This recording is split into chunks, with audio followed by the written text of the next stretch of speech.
Eh bien, bonjour à tous. Merci d'être là. On va attendre 2 minutes, le temps que tout le monde nous rejoigne. Pour ceux qui utilisent Livestorm la première fois, en bas à droite, vous avez des onglets questions et chat. On prendra les questions à la fin du webinaire. N'hésitez pas à discuter dans le chat, à dire bonjour à tout le monde. Vous pouvez également partager des informations, des enjeux. Voilà, n'hésitez surtout pas. Il y a des gens de Jaya aussi dans le chat. Donc, n'hésitez pas à interagir avec eux.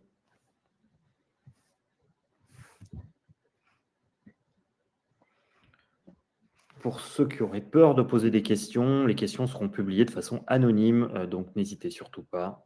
Il n'y a pas de questions bêtes et on est là pour ça.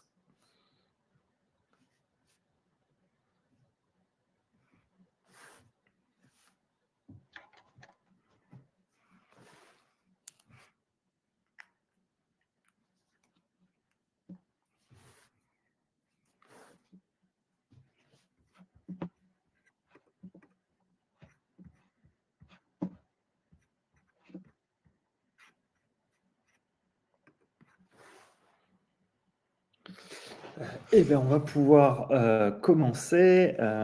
Aujourd'hui, donc on est là pour parler de refonte multisite notamment. Avec moi aujourd'hui, il y a Franck Canavasi qui est chef de programme IT à l'UNIL, dont on parlera très largement. Rudy Lefebvre qui a été pleinement impliqué dans le projet de refonte à l'UNIL puisqu'il est tech lead GIA chez Wide. Et moi-même, je suis responsable de l'équipe produit chez Jaya. Et donc, c'est moi qui, on va dire, qui essaye de travailler pour améliorer les fonctionnalités, notamment multi-sites, de Jaya. Le webinaire est découpé en 3 grandes parties. En premier, notamment, Franck va beaucoup vous parler du contexte UNIL, des contraintes et des spécificités de cette organisation et du projet. Ensuite, notamment avec Rudy, on va parler du projet en action et on espère avoir beaucoup de temps pour traiter vos questions. Sur la partie projet en action, on va couvrir une partie composants et templates avec beaucoup de discussions autour de l'expérience de contribution, qui est un facteur très important sur les projets multisites. On va également parler design system. Ensuite, on parlera architecture de l'information, puisque dans les universités, c'est un grand classique. Il y a énormément de contenu à traiter. Donc, c'est une bonne école pour apprendre comment gérer beaucoup de contenu, c'est se référer aux facultés, aux universités. À l'UNIL, l'UNIL étant en Suisse, il y a également du multilangue, donc on parlera des traductions. Rudy nous fera un très bel exposé sur la migration des contenus existants et l'éco-conception pour compléter ce webinaire. Mais tout d'abord, du coup, je vais laisser Rudy vous présenter Wide. Oui, merci Romain. Donc un petit mot sur Wide. Donc c'est l'agence digitale du groupe Talent.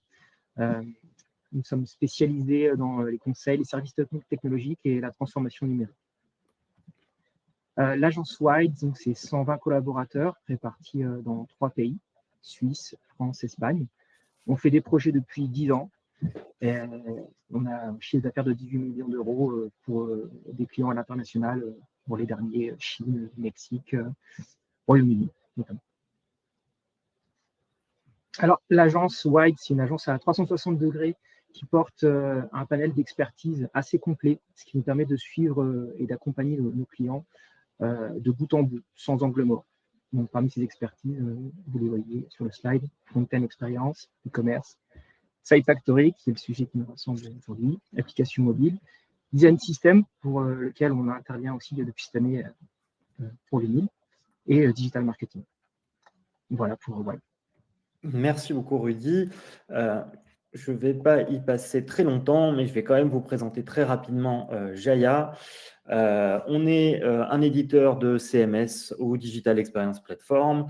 On est très fiers d'être la Digital Experience Platform la mieux notée sur la plateforme de review G2. Si vous aimez Jaya, n'hésitez pas à laisser votre review. On est utilisé pour différents cas auprès de nos clients. Le tout premier qui va nous intéresser aujourd'hui, c'est la gestion multisite. On traite aussi avec des clients qui ont des gros enjeux d'optimisation de taux de conversion avec de l'A/B testing et de la personnalisation. D'autres clients utilisent Jaya beaucoup pour la partie portail également, sur lesquels on a des vrais avantages.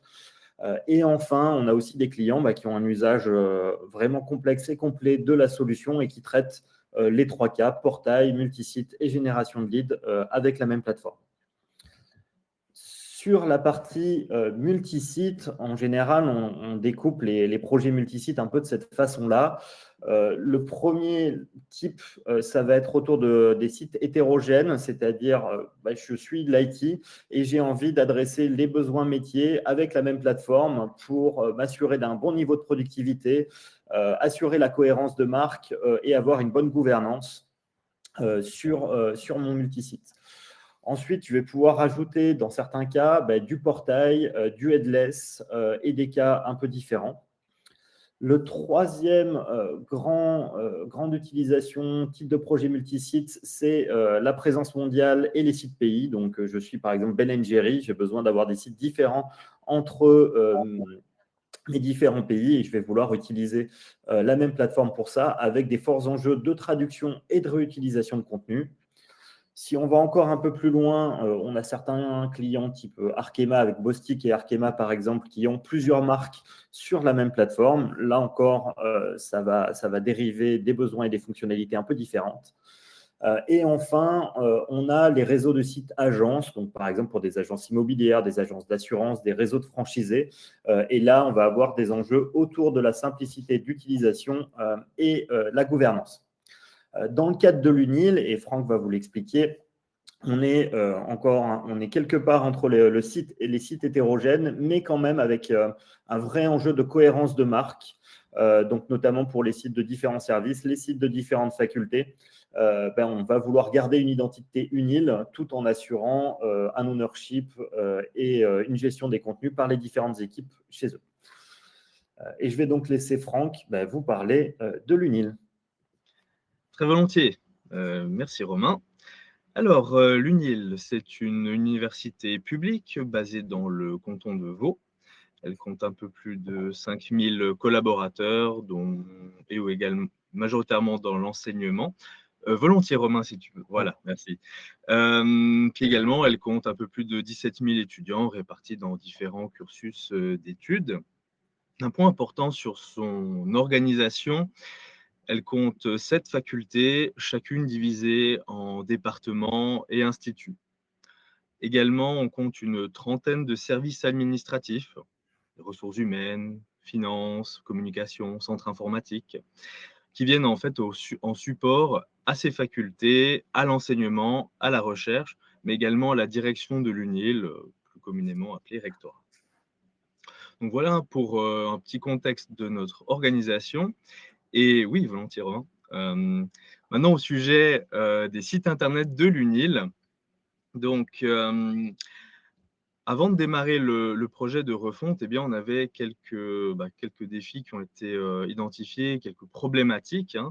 Le CMS Jaya a été mis en place à l'UNIL en 2003 et depuis, ses contenus n'ont fait que de croître. À tel point qu'on avait comptabilisé plus de 20 000 pages web sur l'ensemble du site UNIL, ce qui en fait un mastodonte. Et en plus, répartis sur 300 sites Internet indépendants. Ils avaient tous la même racine, unil.ch / le nom d'un service, d'une faculté, etc. Mais ces 300 sites, eh bien, oui, il y avait un site par faculté, par département, par institut, par service administratif. Et ils fonctionnaient tous de façon indépendante, en silo. Et il n'y avait pas d'organisation au niveau de l'arborescence, une organisation logique pour naviguer entre ces sites. Donc, à tel point que c'était difficile pour nos visiteurs, nos internautes, de rechercher une information. Ce n'était pas intuitif, en fait, de naviguer sur notre site. Et donc, voilà, ces sites Internet servaient principalement à de l'autopromotion d'une activité. Le service RH qui promouvait son activité, l'activité de son service. Voilà. Est-ce que, Franck, on pourrait dire que les anciens sites INIL étaient un peu plus le reflet de l'organisation interne et par opposition à un vrai travail sur les parcours clients? Est-ce que ça correspond à ça? Complètement, complètement, c'est ça. Oui, l'arborescence reflétait l'organisation structurelle de l'université. Voilà. C'est un problème, enfin, une situation qu'on voit chez beaucoup de clients, effectivement. Ça s'appelle la loi de Conway en général, c'est que l'organisation interne va se refléter dans les communications qu'on a, par défaut, en tout cas, si on ne fait rien. Donc, ça prend beaucoup d'ownership et de travail d'un sponsor important pour, entre guillemets, réoptimiser ses parcours et ses informations pour qu'elles soient cohérentes d'un point de vue professeur et étudiant dans votre cas. Exactement, exactement. Une autre problématique qu'on avait, mais qu'on a aujourd'hui, mais qui est moins problématique, c'est le fait qu'il y a plus de 600 contributeurs sur le CMS Jaya à l'UNIL. Ce qui fait c'est un grand nombre de personnes.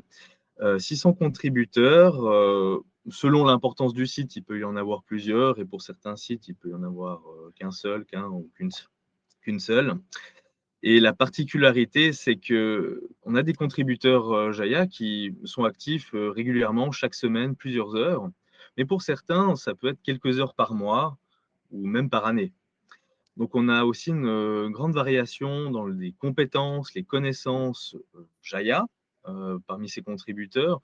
Et après, ça se reflète aussi au niveau des bonnes pratiques qui sont, selon les sites, pas appliquées. Et donc, ça peut nous donner des sites lourds avec des contenus visuels très importants. Et également, un autre point important, c'est qu'il y a beaucoup de répétitions de contenus. Par exemple, on a des contenus qui sont copiés, collés d'un site vers l'autre et sans référencement Jaya. Et le problème, c'est qu'ensuite, ces contenus, eh bien, ils n'étaient pas mis à jour. Et donc, on se retrouvait avec des sites web, des fois, avec des contenus textuels obsolètes. Voilà, ça c'était une autre problématique. Et encore une autre présente, c'est qu'on avait énormément de sites web, de pages web qui avaient des contenus qui étaient destinés à des publics internes. Et seulement que faute d'un intranet informationnel, eh bien, ces contenus devaient se retrouver quelque part, et ce quelque part, c'était le site internet d'une faculté ou d'un service. Voilà. Donc, ça, c'est un peu une mise en contexte en fait, de nos sites UNIL avant la refonte. Parfait, merci Franck. Et donc, justement, fort de ces constats, le service de la communication a décidé d'initier un projet de refonte du site web de l'UNIL et a mandaté le centre informatique de l'UNIL pour cela. Et les objectifs, principalement, c'était de revoir l'esthétique, le design du site web pour qu'il soit au goût du jour et qu'il suive les standards web actuels.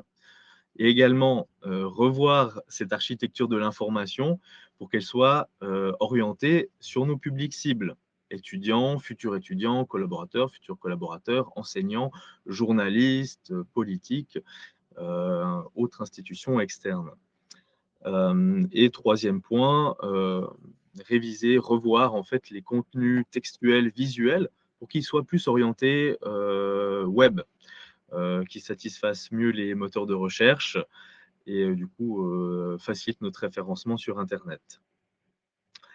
Un point fort au lancement du projet, c'est qu'on avait le soutien, on l'a toujours, de la direction de l'UNIL, le rectorat.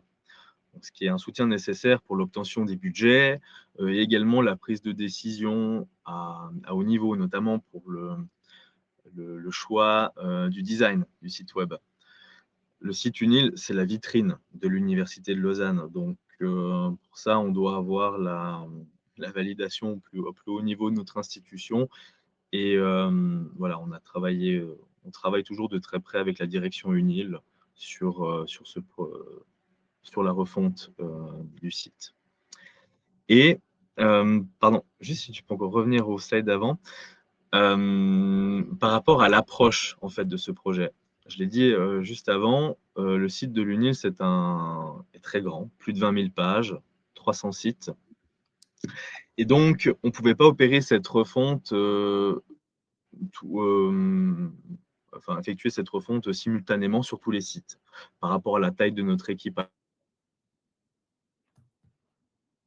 Ah, alors, est-ce que Rudy, tu confirmes le problème de son? Ouais, maîtrisé. Franck, maîtrisé. Est-ce que Franck, tu es de retour avec nous?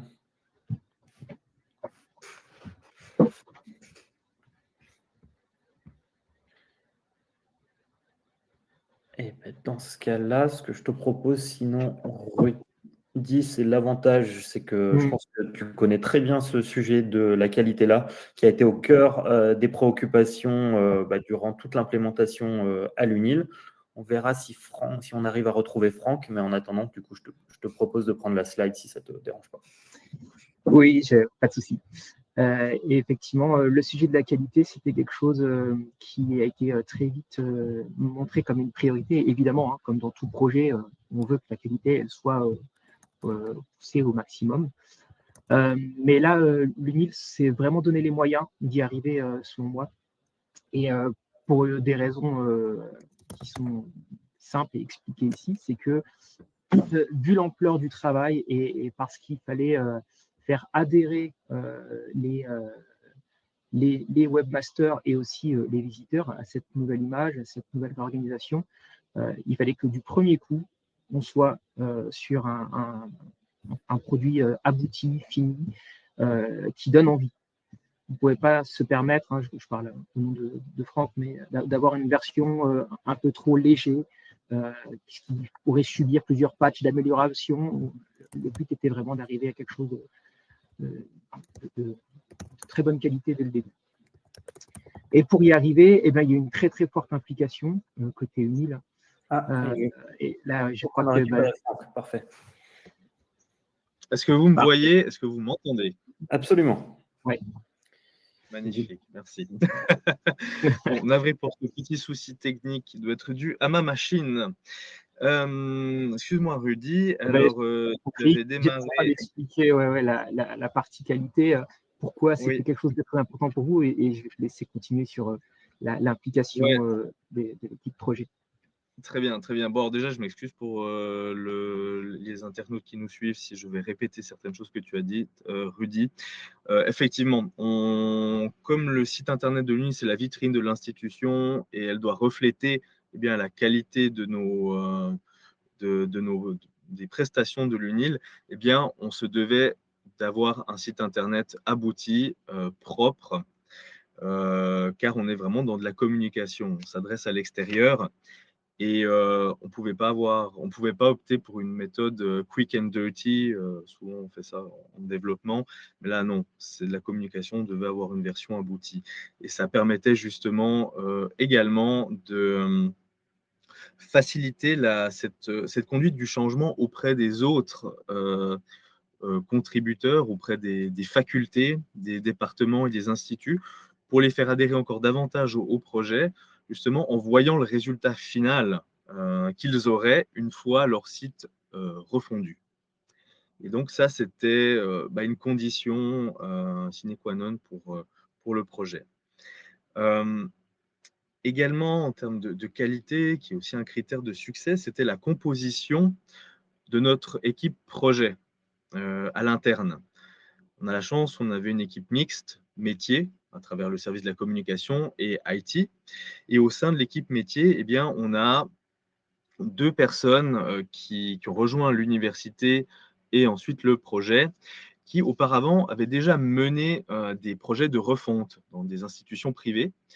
Et du coup, ils avaient une grande expérience. Et le projet, l'UNIL, a pu bénéficier de cette expérience, de leurs connaissances et de leurs compétences dans le domaine du web et de la refonte. Et ça a été un véritable change maker pour notre projet et pour assurer le succès du projet, qui était également complété côté centre informatique par 2 autres personnes. Première, notre responsable de la plateforme Jaya, l'expert Jaya à l'UNIL, qui a toutes les connaissances de la plateforme. Donc, heureusement, il faisait partie de l'équipe projet. C'était nécessaire.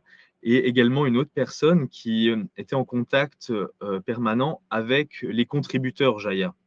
qui connaît leur manière d'utiliser la plateforme, d'utiliser les templates, les composants, même leur manière détournée d'utiliser le CMS, et donc qui connaît très bien leurs besoins. Et voilà, ce noyau, en fait, ces 4 personnes qui constituent l'équipe projet étaient importants pour le succès du projet. Enfin, on dit 4 personnes, bon, 5 en me comptant, mais plus pour la partie gestion de projet. Voilà, et pardon, moi, je voulais juste encore préciser une chose. Là, j'ai parlé de l'équipe à l'interne, mais on a dû également avoir des partenaires externes pour ce projet. L'agence Antistatique qui nous accompagnait au début du projet, l'agence Wide, et également d'autres prestataires externes ou plus petites structures qui nous ont accompagnés pour effectuer cette refonte. Et comme là, j'étais sur des considérations organisationnelles, pour vous donner un aperçu, voilà, on a parlé d'un projet, mais en fait, c'est plusieurs projets, la refonte des sites à l'UNIL. Le premier sur lequel on a attaqué, c'est la refonte des sites de la direction et des services, cette phase A, comme je l'avais mentionné précédemment, qui se déroulait sur plusieurs années, car il y avait de l'analyse, de la conception, de la réalisation. Et donc ça a pris du temps, et en plus de validation à haut niveau auprès de la direction. Donc ce sont des étapes qui prennent du temps. Mais également, on a dû changer la version de Jaya, version 7 à la version 8. Aussi, en parallèle, effectuer la refonte des sites actualités et agenda. Voilà, ça c'était notre premier grand bloc de projet à réaliser, et qui était ensuite suivi de la refonte des sites des facultés, qui est en cours. Également la mise en place d'un design system au sein de l'UNIL, et puis la mise en place d'un futur intranet informationnel. Voilà, merci Romain. Et oui, je vous ai présenté avant une vue macro des projets. Là, si on se donne un focus rapide sur le projet refonte des sites de la direction et des services, et également Actu et Agenda, voilà, on avait une phase d'analyse poussée qui a donné lieu à un appel d'offres public pour justement nous accompagner dans la conception du futur site. Cet appel d'offres a été remporté par l'agence Antistatique, qui nous a accompagnés pour la définition de la future arborescence, des contenus clés, structurer les pages du futur site internet, élaborer les maquettes, et par la suite développer le design system, qui à l'époque était chez eux et qu'aujourd'hui on implémente ici dans notre infrastructure. Et c'est après que Wide nous a rejoints pour intégrer en fait les templates, les composants Jaya qui ont été conçus en code front-end par Antistatic, pour les intégrer dans le CMS à l'UNIL. Voilà. Et puis notre site est live depuis novembre 2024, bientôt une année. Félicitations. Merci. Et oui, petite parenthèse par rapport justement à la définition de la future arborescence du site internet. Là-dessus, Antistatic nous a accompagnés avec un exercice nommé tri des cartes. Un exercice qui a été fait en ligne, où plus de 700 participants ont participé de bout en bout à l'exercice. Donc ce tri des cartes, vous le découvrez à l'écran, mais ça permet justement d'organiser les informations, des thématiques, des sujets selon notre ordre de priorité, ordre d'intérêt, selon bien notre rôle ou statut au sein de l'organisation. Par exemple, en tant que collaborateur, peut-être je voudrais voir certaines informations avant d'autres. En tant qu'étudiant, futur étudiant, il y a d'autres thématiques qui m'importent. Et voilà, donc on a eu plus de 700 personnes à l'UNIL et aussi en dehors de l'UNIL qui ont participé à cet exercice. Et justement, les résultats de cet exercice ont permis de bien définir l'arborescence, l'organisation des informations sur notre futur site, pour justement répondre à cet objectif d'avoir une organisation des contenus, une navigation orientée selon nos publics cibles, les besoins de nos publics cibles. Voilà, ça a également permis de récolter quelques feedbacks qui confirmaient certaines de nos hypothèses, notamment le trop grand nombre d'informations présentes sur notre site, la difficulté de les trouver, d'y accéder. Voilà, on a également eu des retours positifs, sans doute de personnes qui utilisaient notre site internet depuis plusieurs années et qui étaient habituées à sa structure. Voilà. J'ai encore un point concernant la gestion du changement. Oui, volontiers le slide suivant, Romain. Ce projet refonte, c'est un énorme changement, c'est un bouleversement pour les contributeurs, pour les responsables de sites et de contenu sur Jaya. Ça change leurs habitudes, des habitudes qui étaient ancrées depuis plusieurs années. Donc pour ça, il y a une des personnes au sein de l'équipe projet qui a pris son bâton de pèlerin et qui a été voir tous les services, également les facultés, les instituts, pour présenter le projet, expliquer les changements qu'il allait avoir et comment leur site allait être impacté, comment leur contenu allait se transformer et se retrouver dans le futur site internet en fonction de la nouvelle arborescence. Et donc, cette personne a fait un accompagnement régulier sur plusieurs mois, justement pour répondre aux questions, aux inquiétudes et faire adhérer ces contributeurs, ces responsables de sites internet, de contenu au projet. Et ça aussi, ça a fait partie des critères de succès du projet. Enfin, sans ça, ça aurait été beaucoup plus compliqué de faire adhérer la refonte à notre communauté. Et puis encore un autre point, ce changement est accompagné de notre wiki institutionnel, où justement on a ajouté expliquer comment utiliser les nouveaux templates, les nouveaux composants Jaya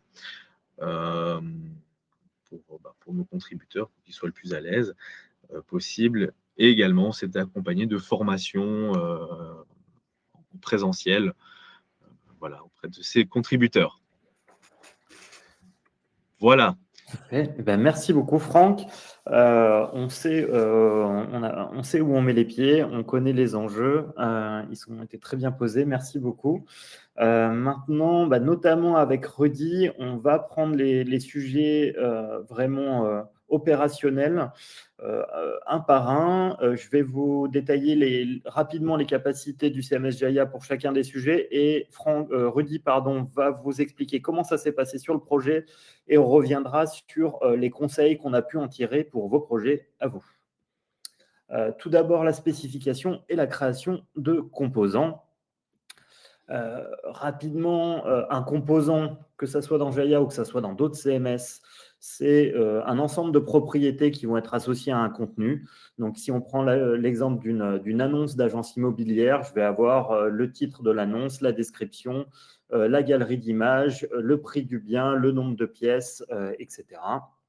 On voit que dans Jaya, on va avoir un formulaire pour éditer ce contenu. C'est un contenu assez structuré, donc assez important. On va voir avec Rudy qu'il y a des approches un peu plus en contexte qui peuvent avoir du sens dans certains cas. Enfin, un composant, c'est aussi la façon dont il est présenté. Donc, comment on passe d'un contenu qui va être édité par les contributeurs à une page web qui va être en HTML pour vos visiteurs.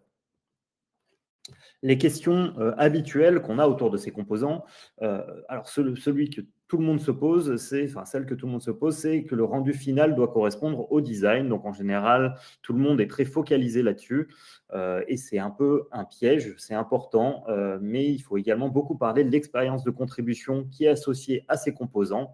Si on prend l'exemple d'un composant Hero, je vais me poser la question et qu'il y a un call to action dans ce composant Hero. Est-ce que je vais avoir un composant bouton qui va être indépendant? Est-ce que je vais laisser les contributeurs changer la couleur de fond, l'alignement de texte dans le bouton? Est-ce que je vais les laisser faire des liens internes ou également des liens externes?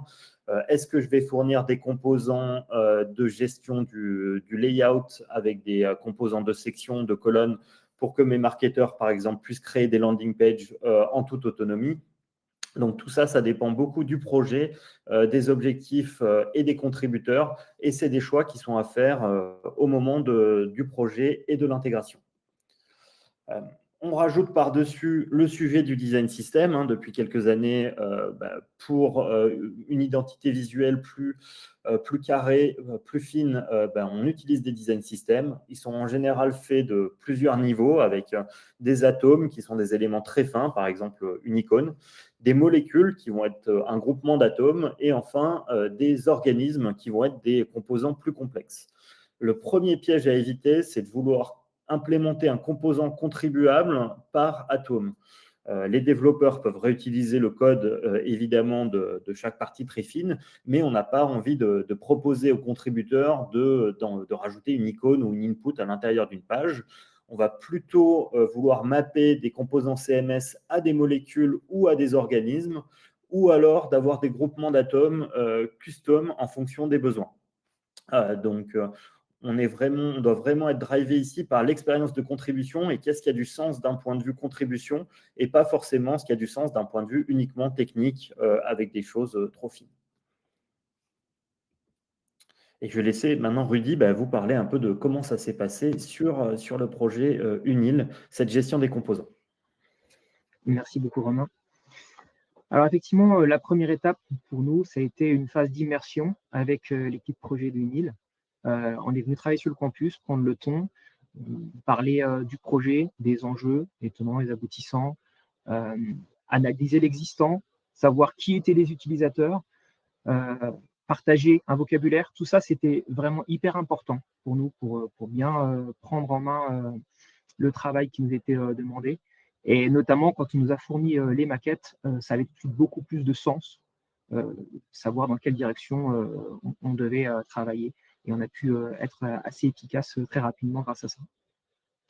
Ça s'est traduit donc par des Figma, des style guides, des outils hyper pratiques pour nous intégrateurs, puisqu'ils proposent déjà de montrer des composants plutôt bien mis en forme, avec du code prêt à être maquetté, des variantes, ce genre de choses.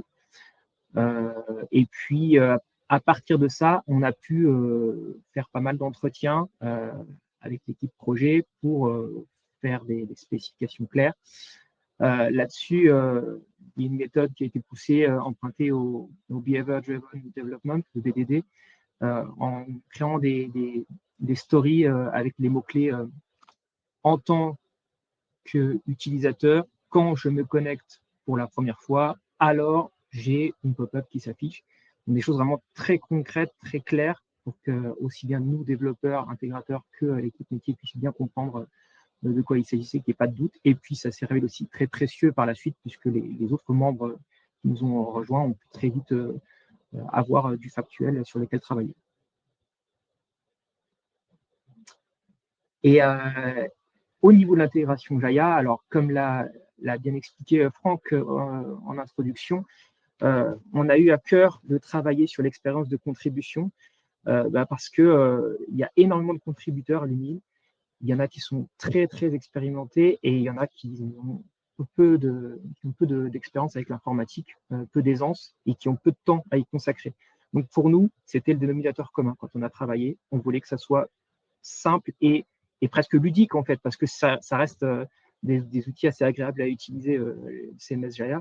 Donc on a opté pour une approche très WYSIWYG dans la fabrication de nos composants. Vous pouvez voir là sur la slide, c'est un composant tableau, c'est des composants un peu complexes à créer. Avant, on avait des formulaires sur lesquels il y a beaucoup de champs à choisir, des questions à répondre. On a un peu du mal à se figurer ce qui va se passer par la suite. Nous, notre approche, donc, elle a été, comme vous pouvez voir sur le slide après, de plus orienter les contributeurs sur ce qu'ils vont faire, où ça va se faire, que ça se crée de manière interactive avec eux, en leur facilitant la tâche par des petits boutons, notamment là pour créer plusieurs lignes en une fois. Et puis ainsi leur donner un petit peu des réflexes par rapport aux autres composants qu'on allait proposer, qui sont un petit peu sur la même stratégie. Alors, donc les spécifications, c'est au début du projet, c'est notre roadmap, et puis dans la vie réelle, il y a beaucoup de choses qui se passent, et on a tendance à faire des allers-retours, c'est tout à fait normal. Et dans le cadre de ce projet-là, notamment par l'ampleur qu'il traite, on s'est retrouvé à faire pas mal d'allers-retours au niveau du développement, au niveau de la recette de nos développements, mais également à la toute fin au niveau de la contribution. Il y a des concepts qui, à l'usage, on se serait rendu compte qu'ils n'étaient pas suffisamment efficaces. Et là, c'était une question d'agilité que de revenir, de remettre en question ça. On ne pouvait pas se permettre d'avoir quelque chose de pas suffisamment efficace. Donc, ça fait partie des points assez intéressants sur ce projet-là, la maturité de se dire on doit revenir en arrière, on ne peut pas laisser comme ça et corriger plus tard. Je prends un exemple ici, on avait un composant de type organisme, pour reprendre les terminologies que tu as présentées, Romain, un composant dédié à l'inscription à la newsletter, donc, qui ne faisait que ça. Pour nous, il semblait plus intéressant d'alléger la palette des composants proposés aux contributeurs en ayant un composant plus modulaire, permettant de mettre du texte et une image à côté et ou un call to action dedans. Voilà. Très bon exemple. Merci Rudy. On voit que tout se fait dans le découpage et dans la granularité de ces composants et la place de l'expérience de contribution dans ces choix.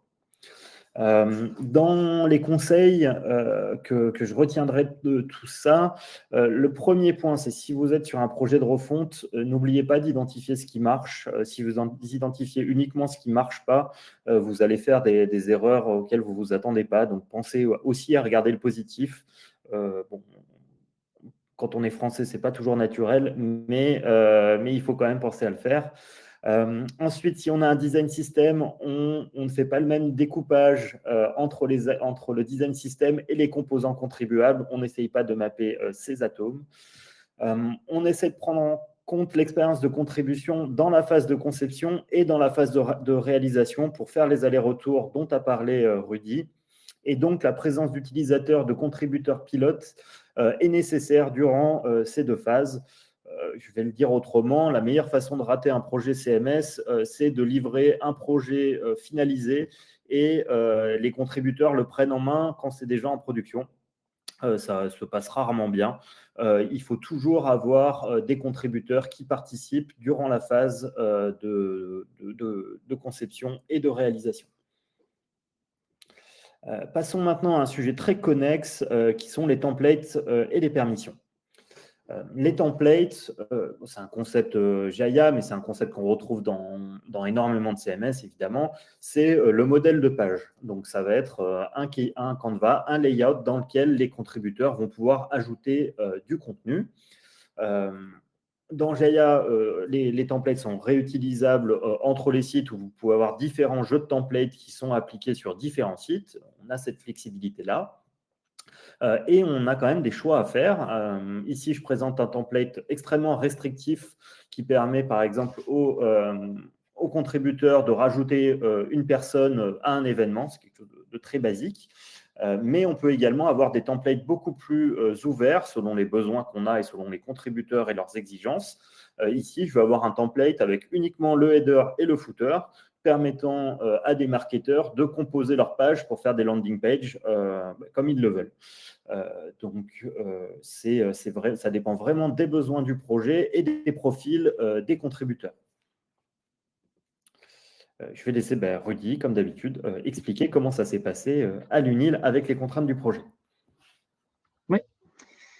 Alors, effectivement, pour les templates, on s'est là encore posé la question de qui allait travailler, quels sont les types d'utilisateurs. Comme on peut l'expliquer, toujours le même souci d'avoir quelque chose d'ergonomique et d'intuitif pour des utilisateurs qui ne sont pas spécialisés dans l'utilisation de CMS. Donc, on a identifié des responsables de site. Donc, ce sont des personnes qui, en général, il y en a un par site de la Site Factory. Et ils vont avoir un seul template à disposition. L'idée, cette restriction-là, c'est de leur faciliter la création de pages tout en gardant la ligne éditoriale qui a été choisie par Unil. Il y a une particularité sur ce template, c'est qu'il évolue en fonction de la position qu'occupe la page dans son arborescence. Donc, on peut voir à gauche une landing page, qui est une page un petit peu plus esthétique avec du visuel et quand même du contenu. Et puis, les pages qui sont en dessous de ces landing pages, de type basique, on peut le voir à droite, là, elles sont plus orientées sur le contenu. Au sein de ces templates-là, il y a des restrictions, évidemment, notamment pour les contributeurs lambda qui ne peuvent pas éditer n'importe quoi. Alors, les contributeurs lambda seront plus orientés sur le contenu des pages et pas le header et le footer. Et puis, on va aussi empêcher l'utilisation de HTML dans les zones texte riches, parce que ça, c'est évidemment très courant d'avoir des power users qui détournent pas mal de choses, qui injectent du code. Pas en pensant à mal, évidemment, mais ça peut casser l'identité recherchée et puis ça peut aussi poser des problèmes de maintenance. Notamment, on l'a vu pour une site factory de l'importance de celle de l'UNIL. L'équipe, elle est quand même assez restreinte, donc on ne peut pas se permettre d'avoir un suivi sur ce genre de choses. Donc, les restrictions ont été posées pour le bien pour la pérennité de la site factory. Un autre type d'utilisateur sont les experts. Bon, ils sont assez restreints dans l'UNIL, je crois qu'ils sont 3 ou 4 actuellement. Eux ont beaucoup plus de droits, puisque ce sont eux qui vont pouvoir accompagner les responsables de site dans la vie de leur contribution ou dans leur futur projet. Ils ont à disposition plus de templates pour y arriver. Ce sont eux qui vont aussi packager un petit peu les futurs sites par rapport à ce qui aura été l'objectif défini par les contributeurs. Ils ont également la possibilité de faire la contribution transverse. Puisqu'on est sur une site factory, il y a quand même pas mal d'éléments qui sont centralisés et dont les créations, modifications doivent se propager en un clic sur tous les sites. Donc, eux ont la responsabilité de le faire. Et enfin, il y a un site un petit peu particulier à l'UNIL qui est en dehors de la site factory, mais qui vit avec, puisqu'on a fait en sorte que ça se passe comme ça. Un site qui propose des actualités et des événements autour de l'UNIL. Donc, c'est quelque chose qui est aussi à la responsabilité des experts, parce que c'est du contenu un peu particulier. Tu peux passer à la slide suivante, merci. Merci Rudy, pardon. Donc dans les conseils que je retiendrai, le premier, c'est de bien identifier les profils des contributeurs. Pour les contributeurs occasionnels, on va avoir une expérience de contribution plus simple. Et pour les experts, des templates plus libres. Faites attention au nombre de super utilisateurs. Profitez des permissions et des fonctionnalités de votre CMS si ça permet d'avoir des permissions par branche ou par section du site. Et surtout, notamment pour les utilisateurs avancés, ne pas figer ses choix. C'est très important de les challenger au fur et à mesure du temps et au fur et à mesure des besoins. De ne pas frustrer sa population d'utilisateurs avancés, sinon ils finiront toujours par faire du shadow IT ou inventer un autre projet à droite à gauche. L'idée, c'est d'être dans une vraie logique de collaboration au long terme pour assurer une bonne expérience de contribution et un bon niveau de satisfaction, spécialement avec cette population d'utilisateurs avancés. Passons maintenant au sujet de l'architecture de l'information, qui est un gros enjeu à l'UNIL, puisqu'on l'a vu, on part de 20 000 pages, on ne traite pas tout, puisque là, on était focalisé sur la refonte de certains sites, mais l'université reste un lieu où on crée beaucoup de contenu. Rappel sur les capacités de Jaya sur l'architecture de l'information. Comme beaucoup de CMS, on va pouvoir rajouter des contenus au sein des pages. C'est la façon la plus simple et la plus intuitive à comprendre. On peut également avoir des contenus qui vont être dans des dossiers et qui vont pouvoir être réutilisés entre différents endroits du site, affichés de différentes façons et même entre différents sites.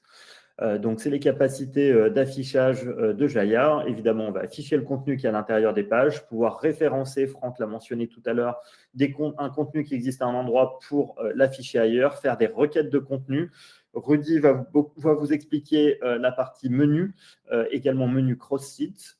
Et on a également la capacité d'afficher du contenu qui vient d'autres plateformes. L'idée autour de ça, c'est d'avoir toute la flexibilité dont on a besoin pour faciliter l'expérience de contribution et réutiliser le contenu dès qu'on le peut.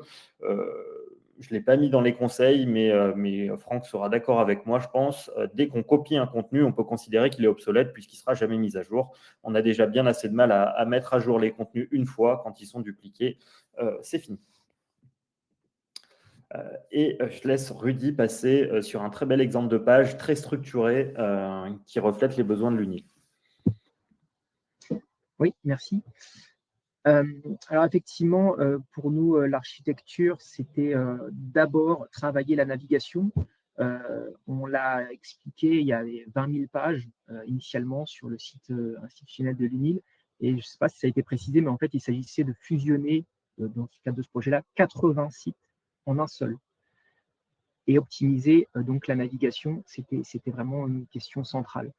Donc, pour réussir ça, pour réussir à articuler les différentes pages entre elles, évidemment, vous pouvez voir qu'il y a un menu dans le header.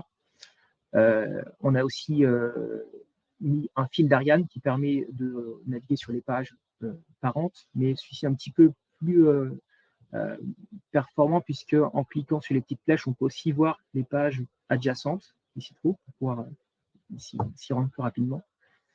On a aussi sur la sidebar à gauche une navigation hiérarchique qui, vous pouvez le voir, est le reflet de ce qui se passe dans l'arborescence du Page Composer quand un contributeur crée une page. Il peut ainsi bien voir ce qui va se passer pour le visiteur. Et enfin, un sommaire qu'on peut activer qui propose des liens encres dans la page, donc pour des pages qui peuvent être très longues sur lesquelles on veut montrer aux utilisateurs rapidement ce qu'ils vont trouver. L'architecture, elle a été travaillée aussi avec ce site dont je vous ai parlé précédemment, le site NewsUnil. Donc, les actualités et les événements sont contribués sur une plateforme à part à l'UNIL et on a eu la tâche de faire le rendu de ces contenus dans Jaya. Ainsi, ce site-là fait office de portail d'actualités et d'événements en tant que site Jaya, mais on l'a aussi connecté à la Site Factory de sorte que sur un site, on puisse poser un composant qui s'abonne à des actualités et des événements en fonction de tags, de canaux, et qui vont du coup pouvoir s'enrichir et s'appliquer dynamiquement avec le temps. Pour faire ce travail-là, on a eu à cœur d'utiliser tous les moyens à notre disposition avec le CMS Jaya, qui est très performant pour ce qui est de se connecter à des entités tiers. Et on a largement utilisé le système de cache natif pour pouvoir absorber la croissance du trafic qu'allait générer ce site-là sur l'infrastructure de l'UNIL. Et enfin, je vous le disais, pour l'architecture, on a pas mal de choses qui sont centralisées, évidemment. J'en ai pris quelques exemples ici. On a un alert banner en haut qui permet de pousser des informations importantes sur tous les sites de l'UNIL. Le menu cross-site dont tu parlais, Romain, qui s'affiche partout et qui peut être contribué aussi bien horizontalement que verticalement. Là, j'ai ouvert le menu faculté où on voit les différentes facultés, mais on pourra en ajouter, en modifiant, en supprimer. Et donc, tout ça, c'était important que ça soit dans la vie de la Site Factory et que ça ne nécessite pas un redéploiement, une interaction de service aussi courte soit-elle. Ça doit être autonome. Merci beaucoup, Rudy. Je vais être très bref sur les conseils à retenir. L'avantage d'utiliser un CMS multisite, c'est que ça permet d'automatiser, y compris la création de menus navigation cross-site et de s'assurer qu'il n'y ait pas de problème de lien et de navigation entre vos différents sites. Ça permet aussi de centraliser des métadatas, par exemple les catégories dans Jaya, qui peuvent faciliter la réutilisation de contenu justement entre les sites, que ce soit pour créer des menus ou afficher les dernières news ou autres. Donc, profitez des capacités des CMS multisites pour faire des ponts entre vos différents sites si vous en avez besoin. Je mets un petit warning sur le temps, il est 50, je ne pense pas qu'on aura le temps de tout faire.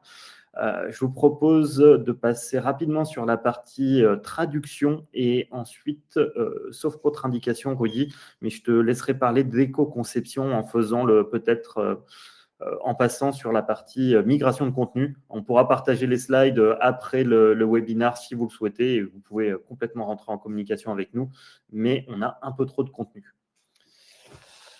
Sur la partie multilingue et traduction, Jaya est un CMS très mature sur ce sujet. On a tout un tas de fonctionnalités, que ce soit de la publication par langue, que ce soit des conditions de visibilité pour afficher ou pas une page sur un site. On a une interface de traduction manuelle côte à côte où vous voyez, vous avez votre langue source à gauche et votre langue d'édition à droite. Et de plus en plus, des connecteurs pour les traductions automatisées.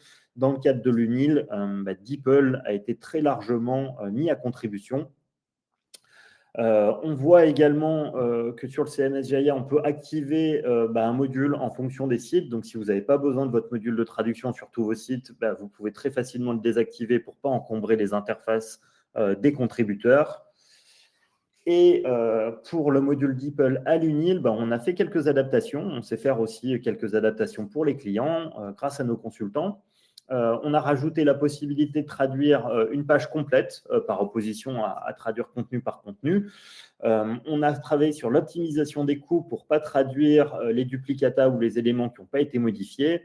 On travaille actuellement à la gestion du glossaire DeepL directement dans Jaya. Et à l'heure actuelle, il y a eu 18 millions de caractères qui ont été traduits dans le cadre de ce projet.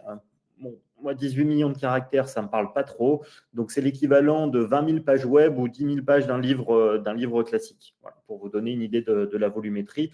Donc, DeepL est très performant. On aime bien quand même rajouter une revue manuelle après, mais ça permet déjà de gagner énormément de temps sur les traductions. Dès mes condoléances, Rudy, je te propose de parler à la partie éco-conception qui est un peu plus en vogue à l'heure actuelle et sur lesquelles il y a eu un très bon travail de Wide également.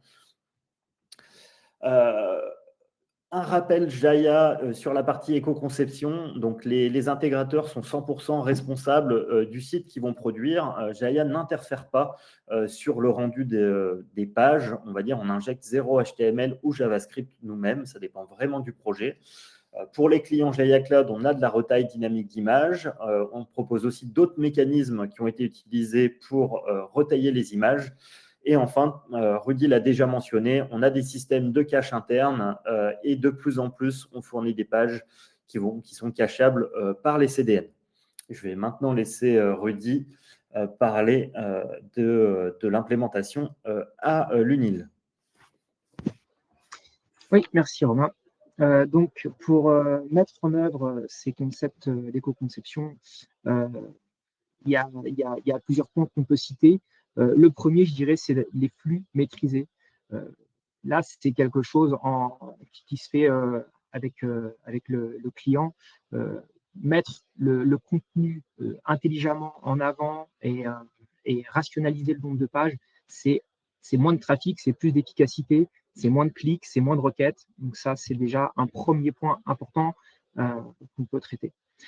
Ensuite, en termes de performance, donc les CPU, le CPU, c'est quelque chose qui chauffe. Donc on peut très bien, nous, ce qu'on a mis en œuvre pour ce point-là, c'est utiliser un maximum le cache de Pondera. C'est vraiment quelque chose qui est hyper performant et qui est bon pour la planète. Donc c'est oui. La rationalisation du stockage, donc ça c'est quelque chose aussi évidemment qui est très important, surtout quand on a une Factory qui a à peu près 15 ans, il y a énormément de choses, c'est normal, ça vit. L'occasion est dans des projets aussi d'envergure comme celui-ci, c'est de rationaliser tout ça sur des nouvelles arborescences pensées pour retirer ce qui n'est pas utilisé, retirer les doublons, etc.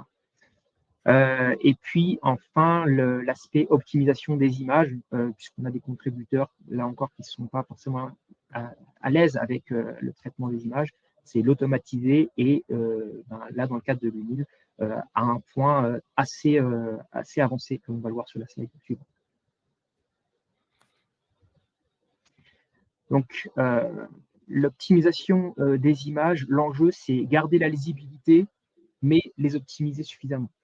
Pour travailler ce point-là, on a fait pas mal d'itérations avec l'équipe projet qui nous a fourni plusieurs images à tester, de nombreuses. On avait créé un script qui permettait d'automatiser les différents traitements pour leur permettre de choisir parmi un échantillon la variante qui serait la plus efficace selon eux en termes de lisibilité et d'optimisation. Pour détailler ce que c'est que ce traitement-là, donc évidemment, on a l'image source qui peut être très grosse ou pas, à laquelle on va appliquer une optimisation en lui donnant une conversion sur le format WebP. On va la passer en noir et blanc dans l'idée ensuite d'appliquer un filtre CSS de couleur bleu pour le site unil.ch, mais potentiellement d'autres couleurs plus tard. Et puis après, on travaille sur une palette de teintes 9, 6, 3. C'est là les choix qui ont été retenus pour faire ces prototypes. On peut voir donc, sur l'image les différents résultats. Quand on a une image satellite, perdre des détails, ce n'est pas grave. Par contre, on peut avoir sur des images comme celle du bas très, très vite des problèmes de rendu pour peu de gains finalement. Donc voilà, cette maquette-là, ce script-là nous a permis à l'UNIL de choisir la variante qui est encadrée en rouge. Et peut-être juste pour conclure sur la partie éco-conception, ce qu'on retient nous de tout ce qu'on a fait, c'est qu'en fait, éco-conception, ça rime pas mal avec qualité, que ce soit pour nous comme pour les contributeurs. Le fait de penser les choses en amont, de les faire bien la première fois, ça vit longtemps, on n'a pas à y revenir. C'est un cercle vertueux qu'il faut vraiment prendre quand on l'identifie parce que c'est vraiment une bonne façon de travailler, en fait, tout simplement. Eh bien, parfait, merci beaucoup Rudy. Pour information, on vient de publier un article de blog sur le blog de Jaya sur la partie multisite qui fait un tour assez complet des enjeux, des types de projets et des fonctionnalités attendues. Et avant, vous pouvez complètement poser vos questions dans le chat. J'en ai déjà reçu 2-3 dans l'onglet questions. Et avant les questions, je vous propose très rapidement de nous mettre une petite note, notamment est-ce que vous considérez avoir bien investi votre temps durant ce webinaire, si vous avez trouvé des bonnes informations ou si vous avez un peu perdu votre temps et que ça ne correspondait pas à vos attentes. N'hésitez surtout pas, c'est pour nous améliorer tout simplement.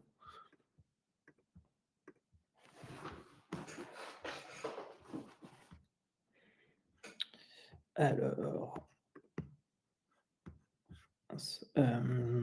je vais commencer à prendre les questions. Il y en a une de Christian. Est-ce que j'arrive à la mettre en avant? Il publié une question, pardon. Excusez-moi. Donc, la question, c'est est-ce que vous imaginez à l'UNIL regrouper des sites dans la structure Jaya, notamment les sites des groupes de recherche, par exemple? Oui, merci pour la question. J'étais en train d'y répondre par écrit. Effectivement, c'est une réflexion qui est en cours dans le cadre du projet actuel de refonte des sites des facultés. Donc, c'est une question qui est abordée par l'équipe projet refonte site faculté. Donc, voilà, il y aura des communications qui seront faites en temps voulu sur ce sujet. Voilà ce que je peux dire jusqu'ici. C'est très bien, merci Franck. Deuxième question, c'est combien de composants ont été réalisés et combien ne sont pas utilisés? Peut-être pour Rudy, qui a peut-être une idée. Alors, ça va être difficile de donner estimation par rapport à ça. Je serais tenté de dire qu'il y en a une vingtaine, je crois.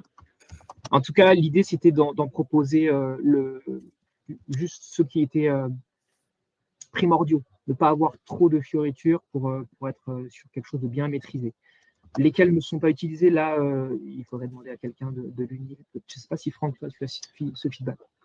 Oui, justement, en fait, on avait une démarche aussi de rationalisation des composants. Donc, on s'est vraiment efforcé de garder que ceux qui étaient utilisés, mais utilisés aussi par plusieurs contributeurs de Jaya. Donc, effectivement, il est arrivé qu'il y ait des composants très peu utilisés sur lesquels voilà, on leur a dit adieu. Donc là, ceux qui ont été mis en place sont utilisés. Très clair. Merci Franck. Alors, on arrive au bout du temps, mais je pense que de notre côté, on peut continuer à traiter les différentes questions qui ont été posées, Franck et Rudy, si ça vous va. Si, voilà, je comprends que vous nous avez déjà consacré 1 heure de votre temps. Donc, si vous devez partir, on le comprendra tout à fait. Une question concernant l'éco-conception. Est-ce que la démarche a fait l'unanimité chez les contributeurs?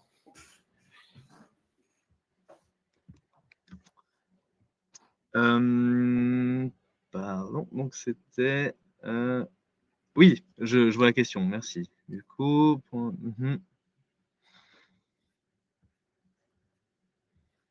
oui.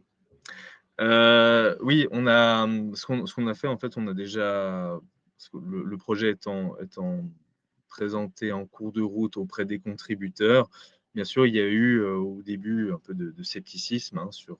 C'est vrai que c'est un changement visuel quand même important, mais qui a été du coup bien accueilli au final.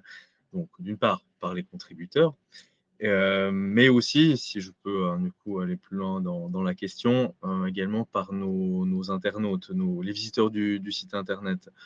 On peut le voir notamment parce que quand on arrive sur le site internet de l'UNIL, on est déjà en mode éco-conçu. Mais on a la possibilité de retourner en mode normal. Seulement qu'on observe que très peu de visiteurs retournent en mode affichage normal, donc non éco-conçu.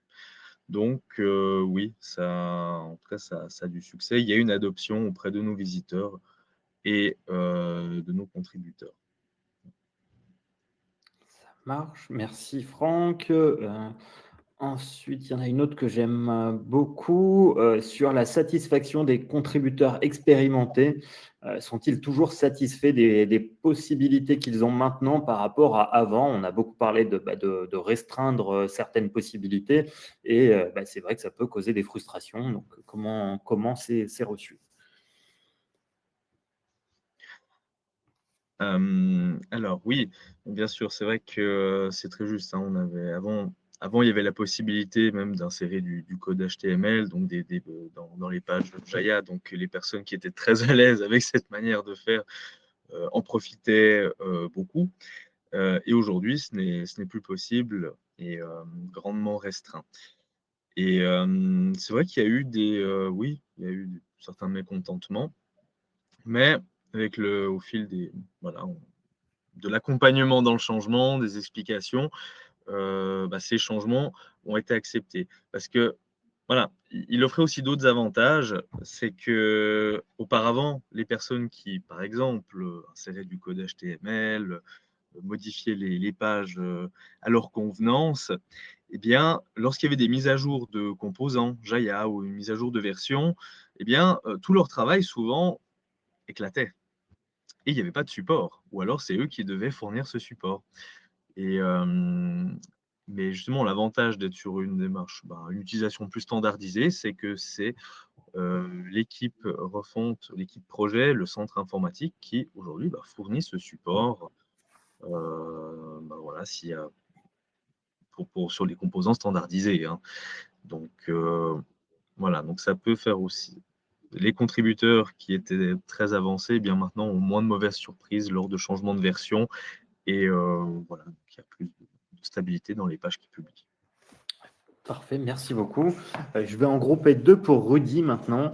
Il y a un participant qui est sceptique sur le fait d'altérer la qualité de l'image. Est-ce que d'utiliser du WebP, ça ne serait pas suffisant? Et en même temps, il y a quelqu'un qui demande à quel moment les images sont-elles compressées? Est-ce que c'est l'utilisation de rule à l'upload ou autre chose? Oui, alors, s'agissant de l'optimisation de l'image, effectivement, la conversion en WebP, elle est déjà hyper performante.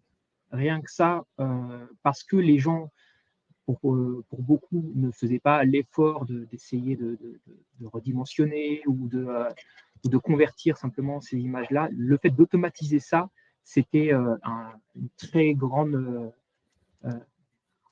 pourcentage de réussite. Néanmoins, l'UNIL avait vraiment à cœur de pousser au maximum les possibilités. C'est la raison pour laquelle on a fait pas mal d'exercices sur l'application de filtres pour rendre l'image encore plus légère. Vous pourrez le revoir dans les slides précédentes. Ça se joue parfois à pas grand-chose, mais ça contribue. Mais là-dessus, je reconnais que pour pas mal d'utilisateurs, simplement automatiser la transformation WebP, c'est déjà super bien. Après, aller beaucoup plus loin, ça se joue, c'est le pari qu'a fait Unil. Je pense qu'il est plutôt réussi puisque la plupart des utilisateurs restent dans ce mode-là. Donc, la lisibilité et la qualité de la navigation n'est pas altérée. Mais voilà, je pense que ça va vraiment dépendre du projet. Est-ce qu'on va jusque-là? Est-ce qu'on retire complètement les images? On aurait pu aussi se poser cette question-là. Voilà pour la première question. Et pour la seconde question, à quel moment on fait ça? Alors non, c'est pas l'upload, c'est pas par des rules. L'idée, donc, c'est dans la façon de travailler avec l'éco-conception, on ne voulait pas alourdir par le serveur de traitement pour des images qui éventuellement ne seraient pas utilisées. Donc elles sont compressées uniquement au rendu, ce qui signifie que si la personne crée une page qui finalement n'est pas visible ou n'est pas consultée, il n'y aura pas de process serveur qui fera cette compression-là. Eh ben, c'est parfait. Merci beaucoup, Rudy. Je pense qu'on a fait le tour des questions. Merci beaucoup à Julie et de l'UNIL et à Clément d'avoir également aidé dans le chat. Il y a des belles discussions qui ont lieu et des bons compléments d'information. Et merci à Géraldine pour l'organisation de ce webinaire. Je vous souhaite une belle journée à tous. Merci Rudy, merci Franck. Merci à vous. Excellente journée et à bientôt. Bonne journée.